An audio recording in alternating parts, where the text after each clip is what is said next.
তো আজকে সকালবেলা আমরা প্রথমেই বেরিয়ে গেছিলাম হচ্ছে আমাদের ক্যাফের কিছু বাজার করতে। তো সেদিন এত গরম ছিল, তো ফেরার পথে আমরা রিক্সা করে এসেছি, কারণ আমরা অত মাল নিয়ে আসতে পারছিলাম না। বাড়ি এসে ফ্রেশ হয়ে খেয়ে দিয়ে বসে গেছিলাম হচ্ছে ক্যাফের কাজ নিয়ে, মানে টুকটাক যে আইটেমগুলো আমরা মোটামুটি বাড়ি থেকে রেডি করে নিয়ে যাই, তো সেইগুলো নিয়েই বসে গেছিলাম।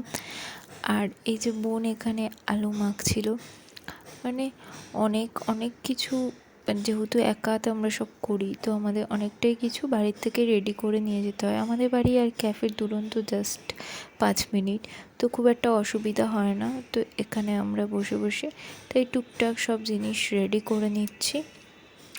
আর এই যে এখানে হচ্ছে আলু মাখা হয়ে গেছে, আর তার সাথে হচ্ছে চিকেনের যে আইটেমটা বানাই, তো সেইটা করছিলাম। তারপর বিকেলবেলা সব কাজ করছি, আমরা চলে এসেছিলাম ক্যাফেতে। সেই দিন ক্যাফেতে টুকটাক কাস্টমার হয়েছিল। আর এইটা হচ্ছে আমাদের ক্যাফেটা হচ্ছে বরানগরে। আমি আগেও বলেছি, আর একবার বলছি, যারা আসনি তারা অবশ্যই এসো বরানগরে গঙ্গাধর সেন লেনে।